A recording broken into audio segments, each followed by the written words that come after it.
Bonjour, aujourd'hui on se penche sur une histoire financière assez fascinante, celle de la Bourse régionale des valeurs mobilières, le véritable moteur économique de l'Afrique de l'Ouest, qui a connu une croissance tout simplement spectaculaire. Alors voilà, tout commence avec ce chiffre, plus 99,15%, un chiffre qui à lui seul résume une histoire de croissance et de résilience absolument hors norme. Mais qu'est-ce que ça veut dire juste ? Eh bien, ça représente tout simplement la performance du principal indice boursier de la région. En clair, il a quasiment doublé de valeur en l'espace de 5 ans seulement. C'est une progression fulgurante, on peut le dire. Et c'est la grande question, évidemment. Comment est-ce qu'on a pu arriver à une telle performance ? Allez, on va creuser un peu les chiffres pour y voir plus clair. Alors pour bien comprendre cette dynamique, on va d'abord faire un zoom sur l'année 2025, une année vraiment record qui a servi de rampe de lancement. Et tout ça dans un contexte économique mondial qui était, on le sait, plutôt compliqué. Petit rappel pour situer les choses. La BRVM, c'est la bourse commune à 8 pays d'Afrique de l'Ouest. On parle du Bénin, du Burkina Faso, de la Côte d'Ivoire, de la Guinée-Bissau, du Mali, du Niger, du Sénégal et du Togo. C'est vraiment une institution financière assez unique sur le continent.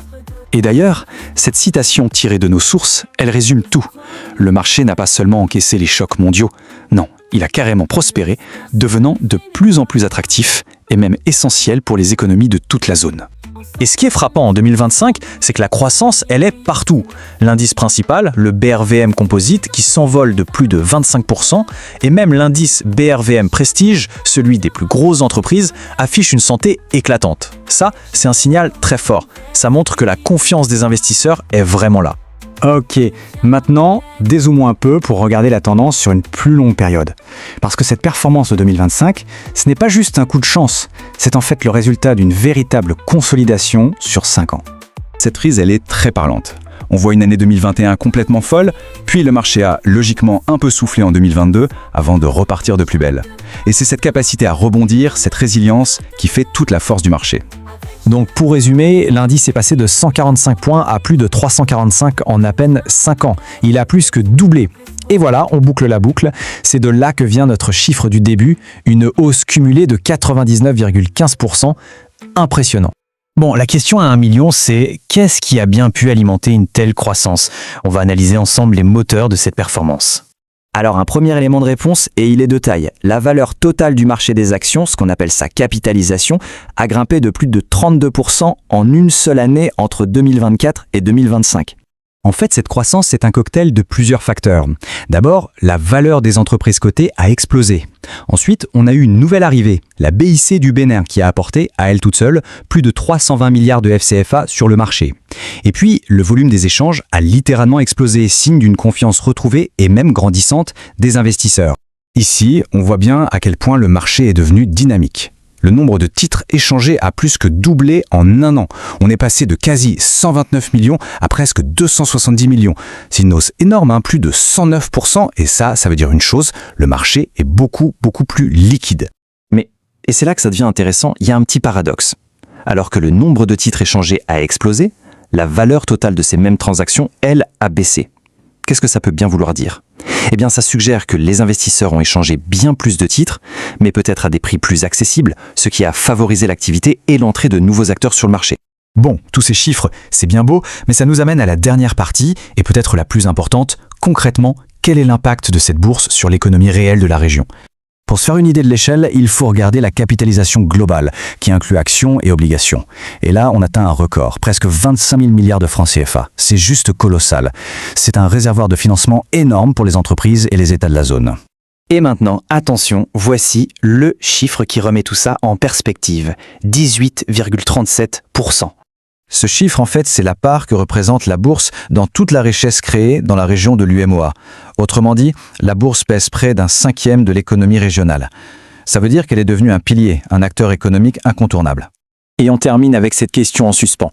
Est-ce que cette croissance fulgurante est le signe d'une nouvelle ère économique pour l'Afrique de l'Ouest ? Les chiffres, en tout cas, laissent penser qu'on est peut-être en train d'assister à une transformation économique vraiment profonde. Voilà qui donne à réfléchir. Merci d'avoir suivi ce décryptage. Alors, c'est parti, on plonge directement dans le chiffre qui a fait tourner toutes les têtes.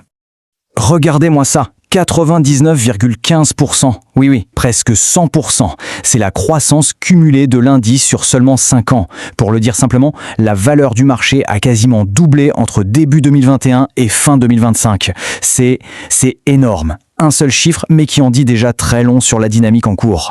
Mais ce qui est vraiment fascinant, c'est quand on regarde le détail, année par année. On a une envolée spectaculaire en 2021, puis un ralentissement, une sorte de consolidation en 2022 et 2023. On aurait pu se dire « Ah, c'est fini ». Mais pas du tout. Ça repart de plus belle en 2024 et 2025. Ça nous montre que la tendance de fond est vraiment très très solide. Ce n'est pas juste un feu de paille. Alors forcément, la question qu'on se pose, c'est d'où vient cette vague? Est-ce que c'est juste de l'enthousiasme, une sorte de bulle, ou est-ce qu'il y a quelque chose de plus concret, de plus fondamental derrière tout ça? Pour le savoir, il faut sortir un peu du marché boursier et regarder l'économie réelle de la région. Et pour trouver cette base solide, on va se concentrer sur un seul chiffre. Un chiffre qui vient de la locomotive économique de la région, la Côte d'Ivoire. Parce que bien souvent, ce qui s'y passe donne le ton pour tout le reste. Voilà le chiffre en question, 29,2%.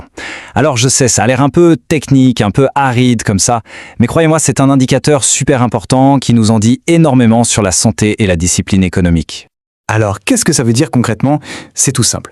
Ça mesure la part des impôts que l'État collecte qui part directement dans le paiement des salaires des fonctionnaires. En gros, sur 100 € de taxes perçues, combien sont dépensés pour la masse salariale?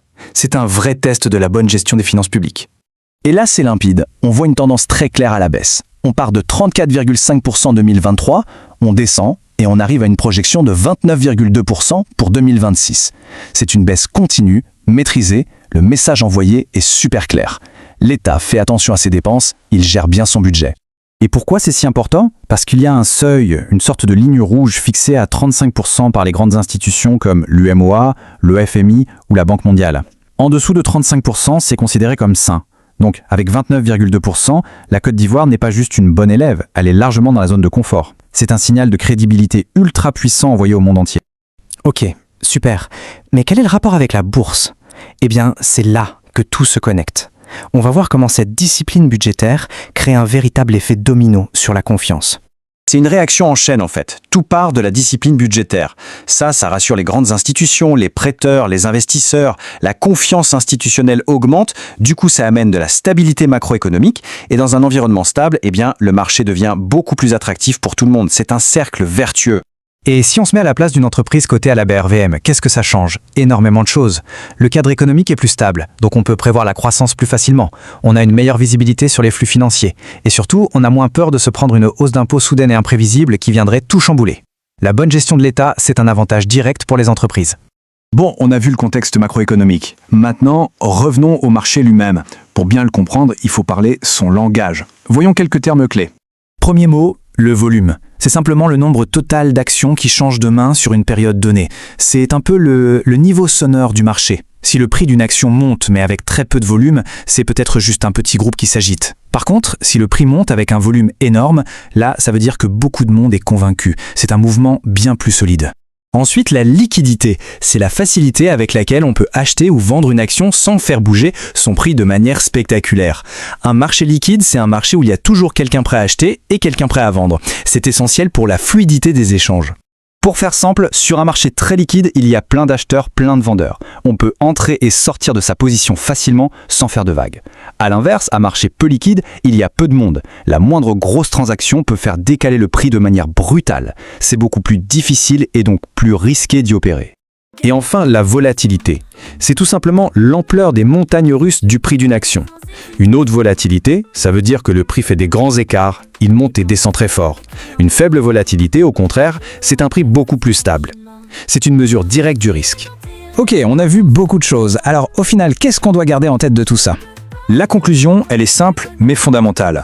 Pour comprendre la bourse, il faut s'intéresser aux finances publiques. Le marché n'est pas une entité qui flotte dans le vide. C'est le miroir, le reflet de la santé et de la crédibilité de l'économie réelle.